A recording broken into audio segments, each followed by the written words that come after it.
मिला करके आज प्रदेश में कम से कम 20 लाख लोग बेरोजगार हैं।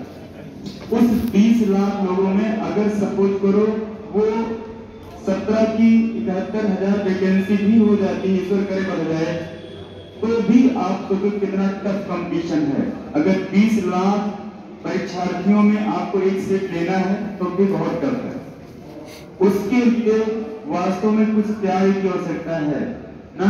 जैसे वो कहा गया कि चंद्रगुप्त मौर्य जब चाणक्य से पूछते हैं हर जगह उनको टेस्ट देना है, हर जगह बचना है, तो कह रहा है कि मतलब एक राजा बनने के लिए क्या इतने त्याग की आवश्यकता होती है गुरुजी? तो कहते हैं हाँ, अगर इतना ना होता तो हर व्यक्ति मतलब वहां का राजा होता। तो 20 लाख कैंडिडेट सब शिक्षक हो जाए, ये भी कुछ ना कुछ इसका स्पेशल जोन ना निर्धारित कर दिया जाए। आपको उस स्पेशल जोन में आना है, इसलिए आपको कुछ लीग से हटके करना है। आपकी व्यक्तिगत रणनीतियां, क्योंकि पढ़ने को तो हम वही सब जगह पढ़ा रहे हैं। चंद्रा से लगभग 50,000 बच्चा जुड़ा है पूरे प्रदेश का, उनमें आपको और मैटर वही जा रहा है, उनमें भी आपको आगे निकलना है। तो वहां पर मैंने एक चीज देखा कि जो सबसे मैटर जाने से मतलब नहीं है, मैटर कितना एब्जॉर्ब हो रहा है इससे मतलब। और इसका सिंगल चीज है जो कंपटीशन दो टाइप के हैं, एक होते हैं रिपेंट एंड रिपेयर, पूरे साल गलती करना और पश्चाताप करना। जीवन में ये पहली बार परीक्षा थोड़ी देने जा रहे हो आप। आजकल तो इंटर के बाद ही जागरूकता आ जाती, कोई ना कोई एग्जाम देना शुरू कर देते हैं, लेकिन फिर भी सोचो इन जो भी 10-5 साल का जो क्रम रहा वहां से हमने ये नहीं सीखा। हम आज भी उसी धैर्य पर चल रहे हैं, रिपेंट एंड रिपेयर, मतलब गलती करना पश्चाताप करना। पिछले वर्ष भी आपने गलती किया रहा होगा और अभी आपकी रूटीन में बहुत कुछ सुधार नहीं दिख रहा है, ये सच है। और इसीलिए समस्या होती है। आज का जो दौर है वो प्रिवेंट एंड प्रिपेयर का है।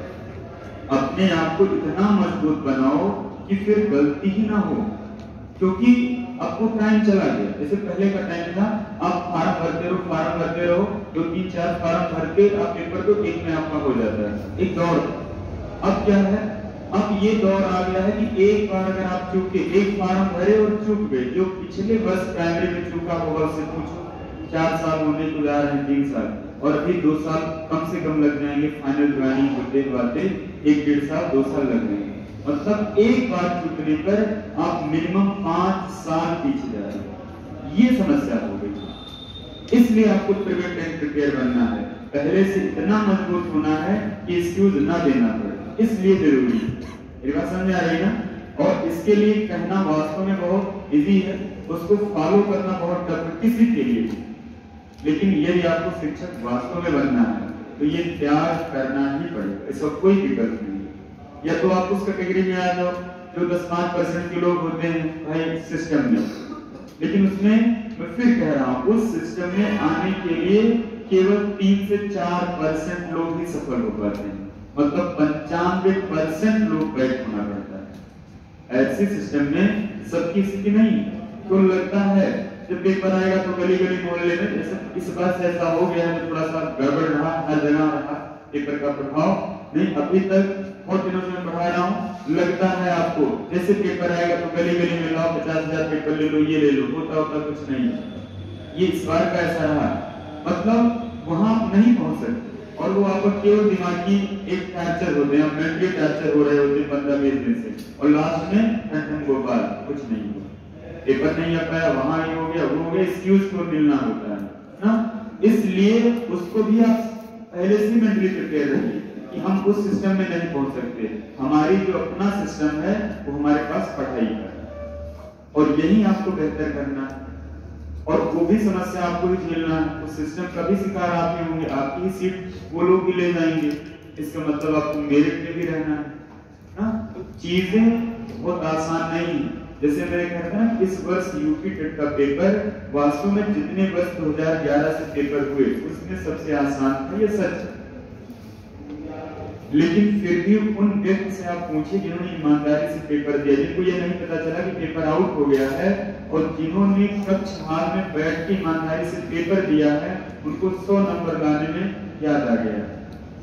2-4% अपना स्पेशल गार्ड गिफ्टेड होते हैं, वो अलग छोड़ो, एक ऑन एवरेज जो रहा कि ऐसे पेपर में भी 100 नंबर लाने में उनको समय कम पड़ गया, पूरा पेपर अटेम्प्ट करने में समय कम पड़ गया। क्योंकि लोग बताते हैं कि मैथ में सबके बाद बहुत सुझाव नहीं थे, डिजिट बहुत ज्यादा वैसे नहीं थे, तब ये सीखी। कहने का तात्पर्य है कि जो लगता है आसान है सारी चीजें आसान होता नहीं ना। इसलिए जब सारे प्रश्न आपके नोट से आ जाएं, सारे प्रश्न, तब भी 100 क्रॉस करना बहुत टफ हो जाएगा। जो आप पढ़ रहे हो वहीं से कंफ्यूजन वहीं से होना स्टार्ट हो जाएगा। ये बात समझ रहे हैं ना? इसलिए बार बार रिवीजन की आवश्यकता है। वैकेंसी आएगी, थोड़ा आए चाहे ज्यादा है, और जितना भी आएगी आप सभी उसमें हो सकते हैं। बस अपनी थोड़ी सी रूटीन को बदलें, बहुत ज्यादा नहीं, थोड़ी सी रूटीन। बस केवल 2 घंटे आप पढ़ना शुरू कर दीजिए कि रेगुलर 2 घंटे, ज्यादा भी नहीं। मेरी मानो केवल 2 घंटे आप 2 घंटे पढ़ के देखिए रेगुलर। और उस 2 घंटे में जो भी आपका विषय वीक हो, थोड़ा सा उसको 15 दिन कंटिन्यूटी दे दीजिए। जैसे इंग्लिश लगभग लोग कहते हैं, आप 15 दिन तो किताब से देखो, सोने से पहले, लाइट ऑफ करने से पहले पेज को देखकर सो जाओ। यही रूटीन आपको 10 दिन करके देखिए कैसे उसकी इमेज बनने लगती है। चीजें आसान होना, कोई भी चीज आसान तब होगी जब आप उसका फैमिलियर बनोगे, परिचित बनोगे, और परिचित होने के लिए आपको उससे जुड़ना पड़ेगा। ऐसा किसी भी शिक्षक के पास कहीं पर कोई चीज नहीं है, कोई भी विषय हो कि आपसे वो यूं कह जो हो जाए। आप सभी लोग जानते हैं, आप सभी शिक्षक हैं, सभी आप पढ़ाए होंगे, और सब लोग प्रबुद्ध हैं। जो बीएड बीटीसी कर लिया वो शिक्षक हो गया। मेरी बात मान रहे हैं ना? इसलिए करना आप है। मिल्टन ने कहा, if you want to see heaven then you have to die. स्वर्ग देखना है तो आपको मरना है। दूसरे कहावत है ना, दूसरे की मरे स्वर्ग नहीं होता, आपको ही करना है। और सिलेक्शन लेना है तो आपको ही करना है। ये थोड़ी चंद्रपाल का सिलेक्शन होगा, ये गलतफहमी है।